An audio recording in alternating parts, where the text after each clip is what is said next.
So my name is Dave Nienhuis. I'm professor of New Testament Studies here at Seattle Pacific University, and I have had the privilege of working for a number of years on a character project for exploring how we form character among our students here at SPU. When we say the word character, a lot of different things might come to mind. Some people might think of it kind of neutrally, like person's personality. Traditionally, when you talk about character, you're talking about the particular constellation of virtues and vices in a person's life that make up who they are. So when we talk about character, we're talking about virtues.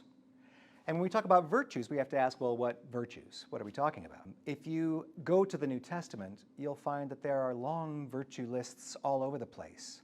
And they don't all say the same thing. They don't list the exact same virtues of a Christian. But that hasn't stopped the Christian tradition from being able to center in on 7 key virtues that they focus on for Christian formation. The church has called this group a number of different names. The heavenly virtues, the classic virtues, a lot of different names in the tradition, but they're the same 7. And the 7 virtues are faith, hope, love, justice, wisdom, courage, and temperance. They're divided into 2 different groups. The first 3 are the theological virtues, faith, hope, and love.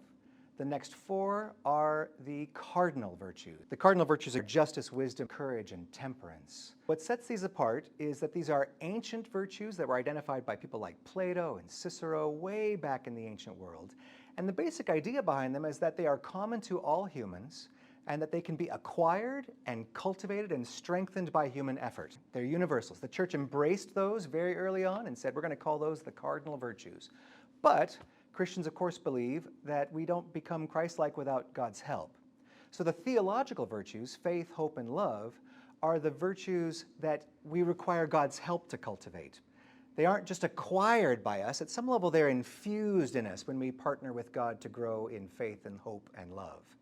Doesn't mean we can't strengthen them. Doesn't mean that our will isn't involved. Of course, we have to do all sorts of things to build those virtues, but we can only do them with God's help. Saying that the theological virtues of faith, hope, and love are only cultivated by God's help is not in any way to say that non-Christians are somehow incapable of being faithful or hopeful or loving. We all have the experience of seeing non-Christian folks who are, let's face it, are sometimes better Christians than we are in the way they show love and hope and all of that.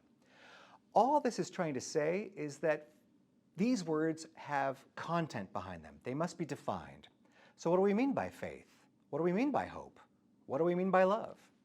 Christians have content behind these words that then shape how we conceive of those virtues at work and how we work those muscles. So everybody can be faithful. Everybody can express faith. But not everybody has faith in Christ. Everybody can be hopeful, right? But not everybody hopes for the particularities of God's salvation. Everybody can be loving, but not everybody loves precisely the way Jesus told us to love.